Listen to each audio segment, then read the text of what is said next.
I want to take a moment to honor the wisdom that is here in this virtual room today.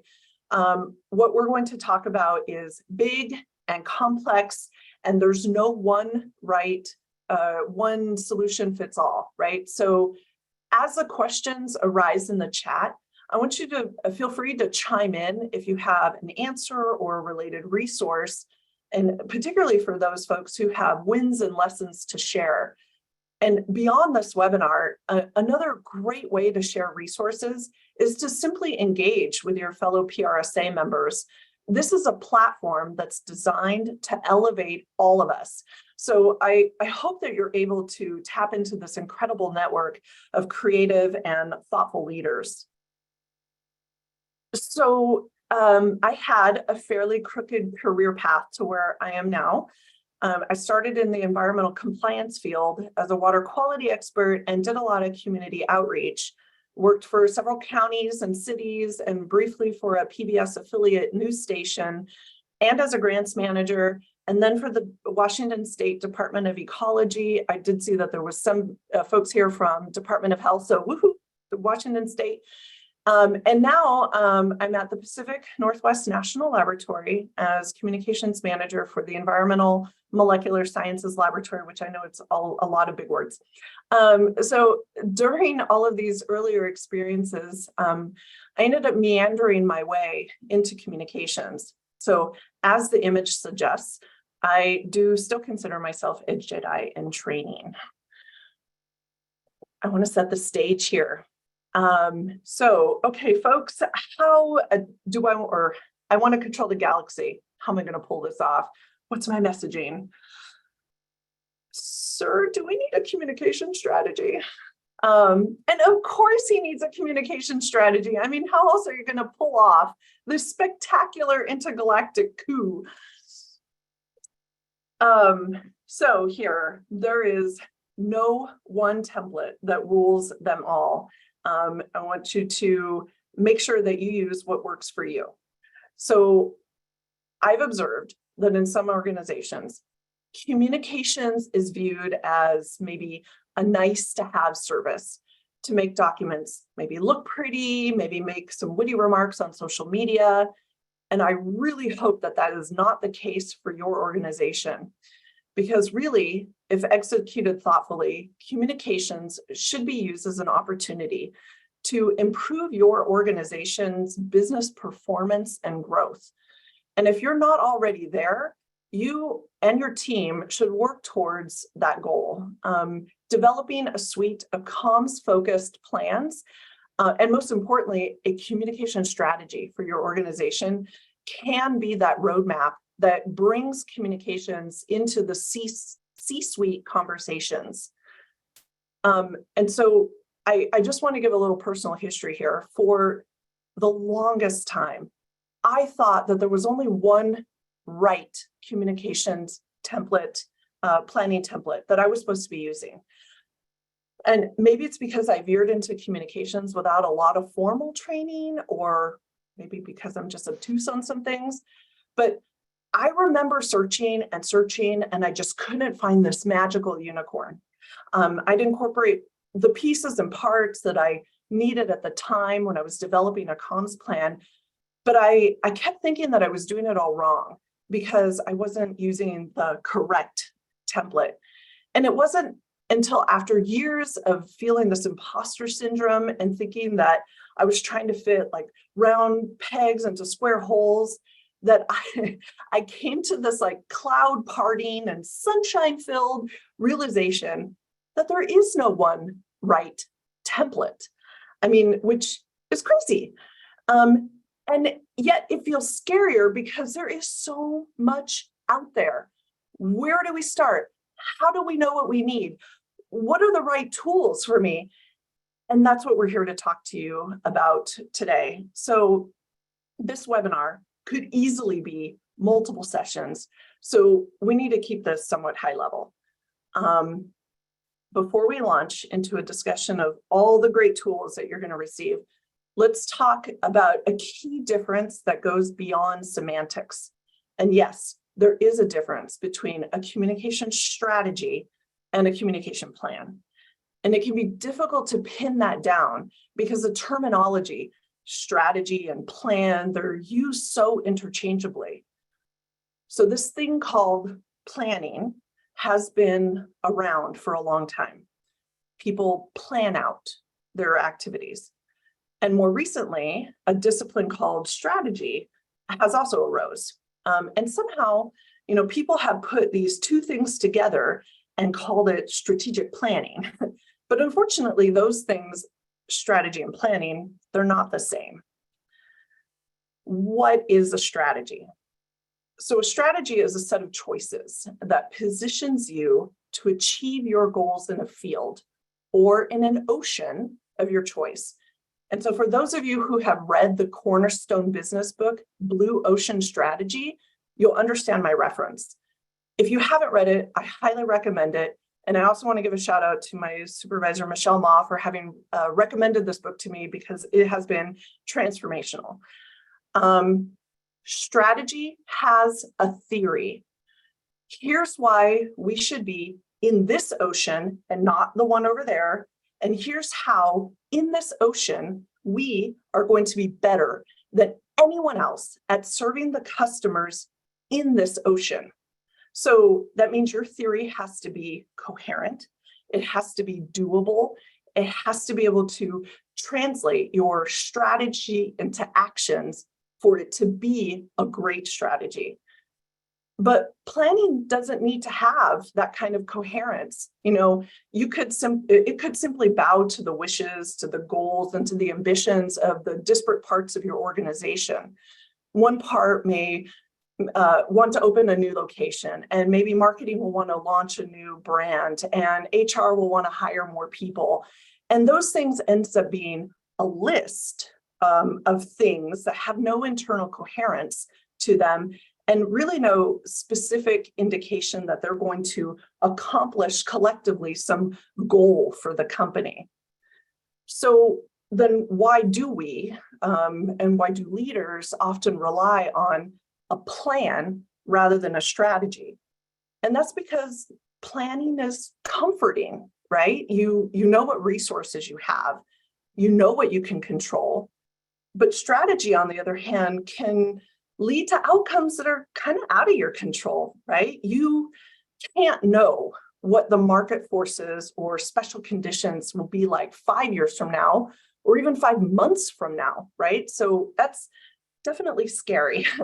And especially because you can't prove in advance that your strategy will work or that you'll meet your organizational goals. So that's why strategy is a theory. But strategy keeps an organization true to themselves. It prevents an organization from straying outside of their values and their mission. It keeps you authentic, right? So, in a world full of influencers and groups that are kind of jumping on the next bandwagon, the strategy helps you keep that sense of authenticity and your voice, your influence, and it keeps you in touch with your audience that has similar values. So a strategy, it lays out the big picture, your choices that lead to communication goals and the reasons why those are important. It's the foundational reference tool, and it helps keep your organization's staff and leadership understanding communications efforts without getting into the nitty-gritty of project marketing and campaign planning, right? So it's a flexible and timeless tool because it's meant to be a living document. And unlike a plan, which is time-bound and has set deadlines. So I want to give you a super quick story about an organization that turned themselves around using strategy. In fact, this story was the subject of one of our PRSA Mid-Columbia events in October 2019. The talk was called Charting the Future of Media. Spokane's Spokesman Review newspaper was in a downward spiral. They were losing readership, they were losing circulation, losing revenue, and it was largely because of the switch to online media. So essentially, they were another victim of like print media downsizing for the past 2 decades. Rob Curley was hired in 2016 to steer a new course for the organization, and he did. He brought a whole new strategy, and that came with a new identity, a new purpose, and a new set of values. After a bit of research and community engagement, the Spokesman Review decided to reinvent themselves as the premier local newspaper. They were no longer interested in printing national news or collections of short story news items. They focused on their long form, in-depth of journalism. They stayed local, and they built themselves into a trusted community source of information and connection. They covered like local sports, local political news, local stories, and they even built a local book club called Northwest Passages that draws in best-selling authors for their sold-out events. The ship turned, their readership and their ad revenues grew, and the newspaper not only became profitable, but it created a set of values that strives to keep Spokane residents connected. This is the power of having a strategy and not just a plan. On the other hand, a communication plan is a critical tool for executing the specific efforts that are tied to your goals and your objectives. It details the what, the where, the when, and the how. It is a prescriptive plan that, unlike a strategy, is time-bound. So it could be for maybe a few months, a fiscal year, a calendar year, or even a couple years. So to recap, a strategy is high-level thinking, and a plan is ground-level execution. A strategy is how we do everything all the time, while a plan is what we're going to execute as part of that strategy. So what components to include in a plan really depends on what the plan is for. A specific awareness or marketing campaign, an event, maybe a plan for delivering specific communications that are related to one division of a huge multi-focused institution, which of course I'm thinking of PNNL. Are you in need of something maybe that's in the land of creative brief, which is kind of that space between a concept and a full-fledged plan? So again, no two plans are alike, and you may need something or some specific kinds of information for one plan, but not another, and that's no problem. In fact, I've built a toolkit of templates for you for your various planning needs. I didn't build a template for every conceivable plan, but hopefully these are enough to get you started. So for the past month or so, I've really been diving into and researching the different tools that are offered on various websites.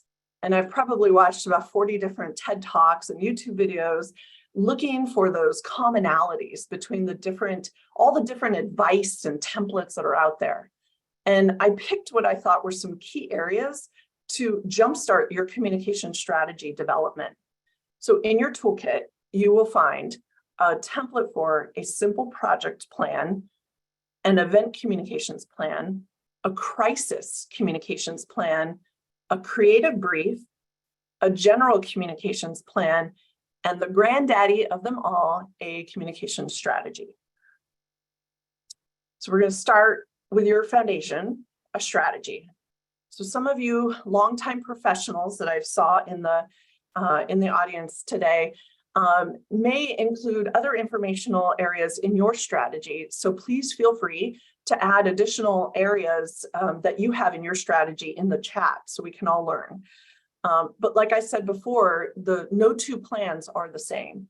So what works for you, so you use what works for you in your organization. The content areas that I've included in this communication strategy template, as you can see, are things like an executive summary, which you don't need to use, but if you wanted, it's there. Purpose statement, situational analysis, business objectives, brand goals, audience analysis, key messages and content pillars, communication channels, and evaluation. So some of these areas may take a lot more effort to develop than the others. And after I show you the other toolkit items, I'm going to walk you through some frameworks that you can use to get started on some of those more challenging areas in your strategy. So the next template is for your communications plan. You may see some similarities with the communication strategy, and that's because your plan should draw from your strategy, but target those specific objectives that you're looking to turn into actions and results. And you'll see here that it gets into the nuances of planning with tactics and channels and metrics and budget and the whole thing. Always useful is a simple, no fuss project communications plan. And this one is so simple that anyone in your organization can use it.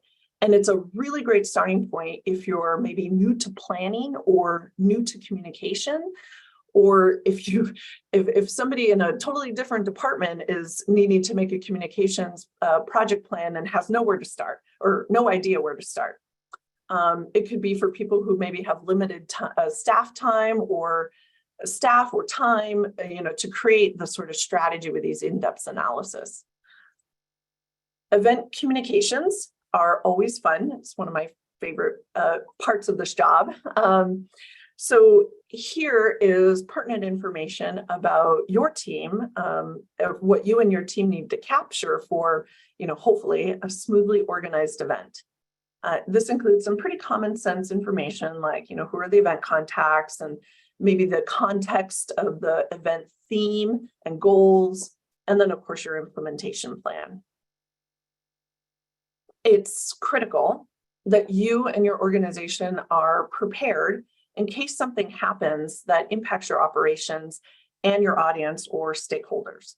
So whether it's a natural disaster or a disruption to your supply chain, maybe responding to company misconduct, or a less than favorable social media review that unfortunately has gone viral. Having this plan can help remove a bit of the panic that comes with that loss of situational control. Also included in this template are individual event response worksheets and a post-crisis review worksheet as well. Lastly, a simple, easy-to-use creative brief can help you organize your thoughts when you're maybe working with a client or another part of your organization, and you need a way to capture those brainstorming efforts. It's also a great way to pitch new ideas without having to develop a full communication plan beforehand. And wait, there's more. So as I mentioned earlier, some of the sections in building a communication strategy can be pretty challenging. And assessing the landscape of your organization's influence and goals, analyzing your target audience, capturing meaningful information from the deluge of data at our fingertips can be approached in many ways. So working with your organization's leadership is imperative to making sure that your communication efforts are furthering your organizational goals. The resources I'm going to show you are not necessarily everything that's out there, but they can be used as sort of a launching point for your own research. Situational awareness is essentially company self-awareness. What does your organization do? What are its main functions and where does it operate? For communications, what are your communication strengths and weaknesses? What are issues and risks you need to be aware of and work through? And maybe what has been successful and what hasn't worked? All of these questions can help analyze your situation, your organization's current situation. So a great general purpose framework that's widely used and well regarded is a SWOT analysis. So your strengths, weaknesses, opportunities, and threats. Oops, sorry. Looking at your strengths can help you describe what your company excels at and maybe what makes it unique. That can be maybe a strong brand, a loyal customer base, or a strong supply chain logistics. Understanding your weaknesses can help you better align with your values and mission. Identifying opportunities is key to furthering your goals, and knowing what potential or actual threats lurk on the horizon can help you to navigate or avoid crises. Another framework that's useful is where there's maybe a higher probability of changes in the business or operational environment, is to conduct a pest analysis. And no, it's not for bugs. PEST analyzes your political, economics, social, and technological factors. So these could be maybe positive or negative factors that could impact your organization.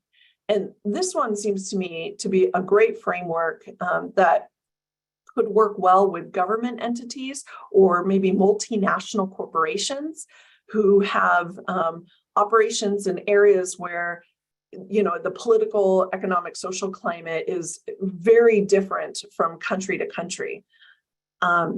It's a great tool for strategizing how to build networks, contacts, and community so that you can operate and communicate in the most productive way with your local audiences. Your communication goals and objectives need to be, of course, in alignment with your organization's mission, vision, and values. So much like a SWOT, an effective and widely used general purpose framework for developing goals and objectives is, of course, SMART, right? So we need to be specific, what will be accomplished. We need to make them measurable. What data will measure your goals' success? How do you make sure that they are challenging but yet achievable? Do you have the skills and resources to pull it off? Are the goals relevant, important, and aligned to your company's strategy and priorities? And then lastly, what is the framework the time frame? So the next one are OKRs. And this is another framework that's really skyrocketing in popularity with many of the major tech companies like Amazon and Reddit, Zillow, Intel. It's not as structured as SMART. So you can create objectives that answer the what. They are qualitative and describe a path forward, like the place where you want to be. Some prompts that are used for this answering this are the objectives meaningful? Are your objectives audacious and just big, hairy, scary goals? Are they inspiring, to you and your audience? The key results are the how, and these are the quantitatives. They provide a roadmap for accomplishing your objectives. The prompts for these could be, are they specific and time-bound? Are they aggressive yet still realistic, and are they measurable and verifiable? So, you can see that there's really a lot of similarities between the two frameworks. So you have lots of options. The next one is who do you want to reach with your message? Doing this audience analysis and understanding which audiences and stakeholders are or who you want to be interested in your activities and messages. And knowing that will make it easier to prioritize your communication. The tools for conducting an audience analysis are literally endless. I seriously found so many different ways to go about conducting this analysis. This really depends on your organization's purpose and mission. And so are you trying to change beliefs and change habits, sell something, advocate for something, maybe serve the public interest? The most common characteristics that I found to analyze are socio-demographics. So characteristics like sex or gender, age, education, job type, language, etc. Geographic, where people live, is it city, rural or urban? Next ones are psychographic demographics. So it would be, what are their needs or concerns, their hopes and aspirations, their values, interests, activities, attitudes, and opinions. Maybe what's their preferred media? Do they frequently or occasionally use print or digital media? Where do they go for general information? Do they read community media, maybe watch TV? And the last one is, what are the other opportunities that to connect with your audience? Where do they spend time? Do they attend community events? Do they visit health clinics? Do they go to church? Other types of analysis include a breakdown of generational differences. And the lists go on and on. I mean, there are countless numbers of these generational comparison charts online. And really all you have to do is a quick web search that will bring up so many different ones. And there's lots of different categories that these charts also contain. A great way to see the world from your audience's perspective is to draw up an audience persona. These can really help you to empathize with your audience and craft the most impactful communications for them. And in this template will be available in your Communicators Toolkit today. So key messages that you want to ensure that reach your audience can be organized into content pillars or content categories or content buckets. I mean, really, they all are the same thing. Content pillars are a great way to group your messaging into thematic areas that keeps you focused on your business communication goals. So you can think of them as like symbolic structures that hold up the foundation of your brand together. And they are typically 3 to 5 that you want to create in-depth content around. And having that kind of consistency in your messaging, in your digital communications can really help with web search engine optimization. It can grow your audience faster. It can also help to position and reinforce your company as a thought leader or an expert on certain topics. What you use to organize your content is highly subjective, of course, based on your goals. So a few generic areas could include promotional messaging around your products or services or your mission, content that's designed to educate your audience, content that focuses on community, content that is entertaining, and content that engages your audience. Like I said, these are just examples. I mean, you may end up wanting to group your pillars in a completely different way. Maybe you are an advocacy organization that works on women's health issues. I mean, you may want to group your content around health themes like medical access and healthy lifestyle choices or family care. I mean, once you've established your pillars, you can organize your key messaging and content delivery much more effectively. The other areas that we've covered, there's a lot of frameworks to help you in developing your messaging. So for this one framework to consider is the message box that was designed by an organization called Compass. It helps to organize your thoughts around the messages that you want to convey. And this one is really great if your organization has a lot of very complex messaging, like many of us in the fundamental science world, the messaging can be just so broad and complex. So this is a really great tool for helping get down to the essence of the messaging. So lastly is evaluation. Now, I don't know about you, but often to me, it feels like there is such an overwhelming amount of data out there to measure. And we could channel our inner Alice and follow the rabbit down endless tunnel after tunnel of Google Analytics and social media metrics and media monitoring dashboards and countless other tools at our fingertips. And it can feel exhausting. But the good news is that we don't need all the metrics. And I know some of my colleagues are probably like, what? Since we're right now building a data dashboard.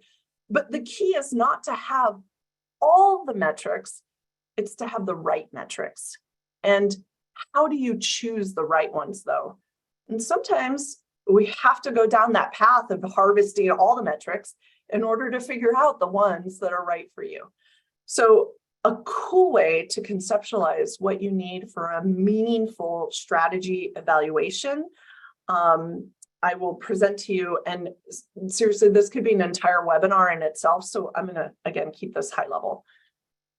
So one way to look at it is output versus outcomes. Your outputs are super important, but only focusing on them doesn't give you the larger picture of what your communications impacts are. It's kind of like social media vanity metrics, right? You don't really know how many of those impressions are actually bots.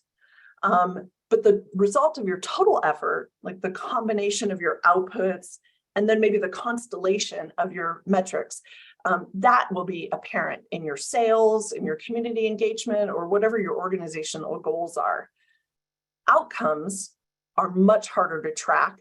They take a lot more time to surface, and they take a bit more creativity on our part to identify and define. You can draw from each of the following categories when you're thinking about the best ways to measure your communication, or how your communications is shifting awareness, attitudes, and actions. Quantitative versus qualitative. Quantitative data is easy to measure. I mean, we're awash in numbers. It's the qualitative data that is more challenging, but perhaps richer than sheer numbers.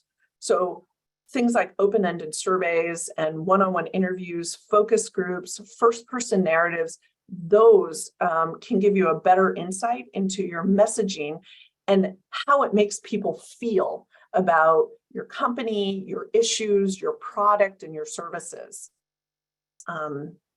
Another one is about versus from.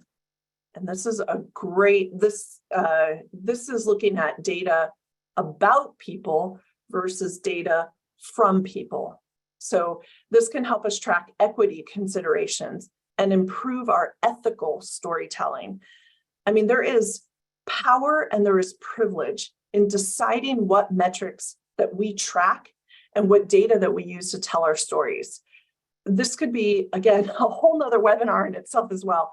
But for today's purposes, just being mindful that those experiences that we are centering on and our assumptions about our audience, we need to make sure that diversity and equity and inclusion are in our measurements and evaluations. Be mindful of implicit bias. Co-create with your community and your audience if and when possible. I mean, and seek those opportunities to include more data from your audience, not just about them. And so here we are. We have gone over some templates that you can use as a launching point for your communication strategy and planning, as well as some common frameworks for how to identify and structure some of the more difficult strategy areas. So you've heard information that is drawn from so many sources. And as you continue on your communications Jedi path, it's important to remember that communications, public relations, and outreach is the most human of all professions. I mean, we make our living by communicating with other people, and it requires a great deal of synthesizing and understanding of so many different subject areas. I mean, from psychology and emotional intelligence, empathy, technology, project planning and management, visual arts and writing and speaking and statistics and strategy formulation and business development, human resources, recruiting. I mean, we could keep going on and on. And as a wise Jedi master once said, there is no ignorance, only knowledge. And I hope these tools can help you and your organization grow and succeed in helping our communities and audiences. We've got several people saying how much they appreciated the presentation, but we do have some time for questions. So feel free to keep typing them in the chat box, but we did have one early on. Jennifer and Jessica were sharing some information with each other in chat. So Jennifer said, what tools has everyone used to organize and track the myriad of plans that support your ongoing communication strategy. And Jessica had a response to that, but I want to turn it over to Linda to answer that first from her perspective. So sounds like Jennifer's talking about, we've got so many plans. How do we keep track of those? How do we organize them? That's a great question. And how do you organize all of your different plans? Well, I mean, hopefully your plans are building off of one another. In my mind, I see them a bit like the Russian dolls, those mamushka dolls, right? So your strategy is like your big doll, and then housed in that is your communications plan, and then housed in that are all of the like different plans that you have underneath your event plans. If you do event planning, project plans, your maybe a campaign plan, so I kind of see how they're nested together in that way. Or you could think of them as a pyramid or an upside down pyramid. I mean, so I hope that answers the question.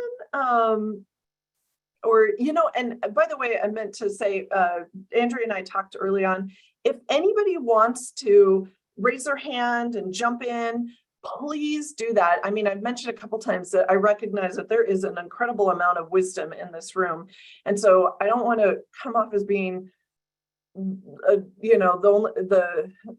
one who knows most, because I know I don't. In fact, I know that Michelle Ma is on here, who is an incredibly knowledgeable communicator, as so many others are. So if you want to chime in, you're welcome to do so. Yeah, I saw Jennifer had taken herself off mute for a minute there. Jennifer, did you? Yeah. Is that the question? Sort of. So, I mean, my problem is like, we end up with all these different plans, and then sometimes we don't do a good job of looking at the integrated view. Mm-hmm. And because they're built in different groups, and they're not, there's social media, and then there's public relations, and then there's executive communications, and there's internal communications. Mm-hmm. Trying to keep track of who's doing what at what point when they're being built in different tools has anybody solved this? That's really the question. So I haven't. So I also want to invite Jessica to unmute herself and respond, because she had one response of how she does this. I'm not turning my camera on. I just walked my dog right before I hopped on here. I apologize. So Jennifer, as you were talking, a couple of things came to mind. So in the chat, I mentioned the Miro app. Yeah. I love Miro. It integrates directly with Teams and a bunch of other software. So that's one digital application that can be used. But to your second point regarding managing the different teams, consider a modified Scrum platform. Like the Scrum meetings are supposed to be super quick. Hey, here's what you've got going on. Where are you at on this? It's 5 minutes or less every day with the various different parts, and you can modify that based on what you're looking for. Like Scrum was created in the tech world for developing and modifying applications, but it has been incorporated into operations in general. And I know with it, I work for a bunch of different clients, and so it has helped us keep track of different moving parts. Okay, this part's still moving. Are you stuck on this? Are you following along what you're supposed to do? And it's quick and done, and then it doesn't take up too much of your time. That is a great idea, Jessica. There you go. I'm gonna mute myself now. Thank you, Jessica and Jennifer.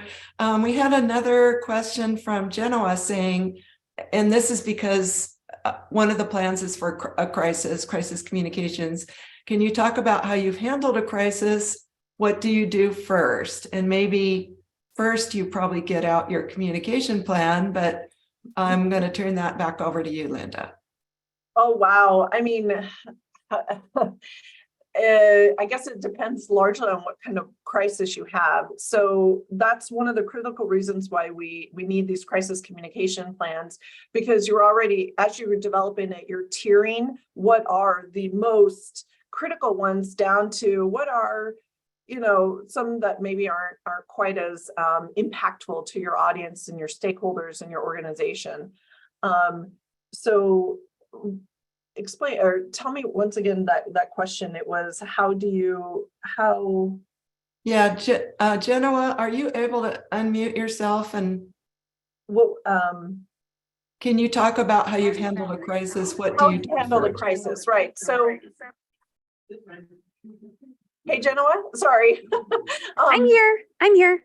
So how we've handled a crisis. So yeah, I mean, using the if we're talking a massive crisis, there's all kinds of organizations like the laboratory have the high level stuff like the incident command system, which then also has a press part to it, the Joint Information Center. I mean, those are like, if something, huge happens, right? So those are handled at like the state, federal level, and whatnot. But if we're talking like maybe a mid-range crisis or a smaller crisis, you're pulling out your plans and you're looking at how you have already pre-prepared that you're going to respond. So I guess in my experience, I've only ended up working on large crises when I worked for the Department of Ecology. I was in the oil spills program, so all of those ended up triggering a huge effort to go out and clean the spills and stuff. So I don't really have any specific ones for small crises, but perhaps maybe somebody else out there does for maybe a mid-range or small crisis. Yeah, we're seeing a couple responses in the chat. I just wanted to take this opportunity to remind everyone that we will have a special seminar specifically on crisis communications in September. So stay tuned for that. You'll hear case studies. I think that may be a panel discussion from different perspectives. So that's going to be really valuable. I wanted to go back for a minute. So Megan, we were talking about tools with organizing and tracking your plans and your strategies. Megan mentions Trello. It's free to a certain extent. And her team is also experimenting with one called Smart Sheets. They're building out a project management system in Smart Sheets, and it has tools for project management, including tracking and reporting. And it's really good for visualizing all products happening at once. I want to go to a question from Megan, who says, can you talk about how you go about building a plan with your team and how you use team feedback to build the best plan and pathway forward? So if you're responsible for a team who is working together on a plan or an event or a project or program, how do you do that? Well, so generally how I would approach this is, of course, you're starting with your organization's goals and, their mission and their values, right? And so specifically, I would, I draft the plan myself. I'm thinking, how do we align what we're doing as a team with what the organization's doing? And I bring that draft to the team. Hey, let's look at this. Let's talk this through. How are we all in agreement that this is the best path forward? And I'm assuming, I'm already making the assumption here that the strategy has already been, created and okayed by, management and stuff. So you've got your strategy, but when you're building your plan, you're, like I said, you're pulling elements from the strategy and then creating what is that plan going to look like for this fiscal year or this calendar year. So, that's kind of how I approach it, because if you just sort of sit down with a group of people and you're like, okay, let's brainstorm. What are we going to do for this plan? Well, it can lead to a bit of spinning, wheel spinning. And I think all of us can agree that we like to have something in front of us first that we can edit off of, and I find that that's really the best sort of synergy too, that, you've got something in front that you can all, jumpstart from. So, You've got a starting point. Yeah. yes, You've got exactly. like the bring me a rock. You've got the rock to start with. Yeah.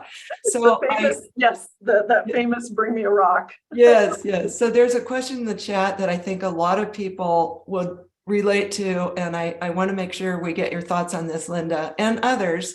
So Michelle asks, what can you do if you have program managers that don't take the communication planning process seriously, then run into problems later when they didn't set money aside for a certain project, for example? What do you recommend? And she asks, is there something I can send them to fill out, at least to begin the process, and so they start at least thinking about these things and budgeting for them? So this is where I feel like the power of storytelling comes in, and it's storytelling using the information that you've gathered from your evaluation of what you've done, right? And if you're starting in a position where your organization's leadership don't really maybe take you seriously, start by what have you done and what has that impact looked like so far, right? And being able to tell that story. And again, this isn't just bombarding them with like, well, we did the social media post and it got 1,400 views and I got this and that, because maybe that may not mean anything to them, right? But if you can say, that we did a campaign that led to maybe sales increasing by this percentage or whatever, that's when you can start demonstrating your value to your leadership. And again, this not just relying on quantitative metrics, but also qualitative, can help to tell that story of your impact and effectiveness. And so, and maybe this isn't going to be a, hey, we did this and look, we're so great. And then they'll suddenly be like, oh, you're our best friends. And we want to, bring you into our leadership team meetings from now and forever. No, it may take a while, but if you can consistently, demonstrate your value and be there in front of them. Oh, you guys have this new goal to sell this many widgets. Great. We can help you do that. Let's plan this out. And then, so you just have to build that reputation, but it all really comes to the evaluation mechanisms that you're using and being able to turn that into a story. So, and Michelle, maybe you also could answer that too. Michelle, do you want to unmute yourself? Do you have some thoughts about? Yes, how to get them to be more thoughtful about communications and not come to you at the very end and say, I just need a flyer, because the flyer is not going to. So we have a couple of ways of doing this, and at P&L, it's our dream is to really, when they're proposing new projects, when they're dreaming up the project, is to have them put into their proposal, their business plan. It would be a business plan anywhere else for that activity, a comms component. Right. And that really has to do with relationship building with them and also making it easy for them. So thinking about giving them a scope of work, maybe small, medium, and large scope of work that they can take, that they have it off the shelf. It's already written. A small scope of work for a small amount of communications for a small project would look like X and it would cost about X. Right. So just think about a one-pager, 3 paragraphs that they can lift and put into their business plan when they're planning their new activity, their event, and then they're thinking about it on the front end when they're getting approval for their business plan, their activity, their proposal, their event. And then, it's kind of built in to the end, even if you don't hear from them again until their business plan has been blessed and maybe they've even started or 90% done, that they've written this in for you based on what you've given them as an estimate and a estimated scope of work and price. So then you have something to work with, right? You're not starting with 0. It's not a surprise. And it also doesn't feel bad to them that you're cutting into their project cost or their event cost to do all this frivolous communications, right? Like you actually have it padded into the budget. So I think that's a very simple way to do it, is to have an estimated scope of work, small, medium, large, estimated budget, small, medium, large, of things you could do. There's a traditional kind of baseline package for communications. There's table stakes types of items. Think about that and hand it out to everybody at your place of business and say, if you're planning something new, here's a guide that you can stick into your proposal, your plan, that would give us some coverage and a jumping off point for a later conversation about maybe how to spend that when you're ready. Mhm. Yeah, that's a read- great idea. Getting in at the front so that people have already bought into it is good, because like Michelle said, then it's not a big surprise at the end where they go, why are you charging to my project? Yeah, I ran a small series of educational webinars at Boeing that taught people who were not in comms, like how to think about comms and when to engage us, all those kinds of things. I didn't think that much of it. I did maybe 15 of them, but 3 years later, things that I had shared in that course came back to me and people were like, this is great. Can you do these? And I'm like, yeah, I built that. That is still in use. Perfect. Yeah, they do have, things that have value have longevity. So I'm looking at the time here, and we've got like 1 minute to go. So I do want to wrap up. But one of the questions was book recommendations. So you'll see those in the chat box. Some people have responded with what they recommend. Noelle, this will be the last question. Noelle asks, should you do a SWOT analysis internally, or is it best practice to get a consultant, like a third party, to do the work with you? Wow, having a third party can give you a different perspective on yourself or your organization that you hadn't really thought about. But of course, you know your organization best. So it really depends on the resources. Do you have the money to hire a consultant to help you with that? Do you have enough people in your organization that could do it too? Maybe you've got some a mixture of people who are new hires and folks who have some deep institutional knowledge, right? So it depends on what works best for your organization and the resources that you have. But I think that consultants can offer that sort of outsider's perspective, especially if that is their expertise, is doing these SWOTs. It is immensely valuable to be able to harness that for your organization. Thank you, everybody. Thank you. Have a great rest of your day.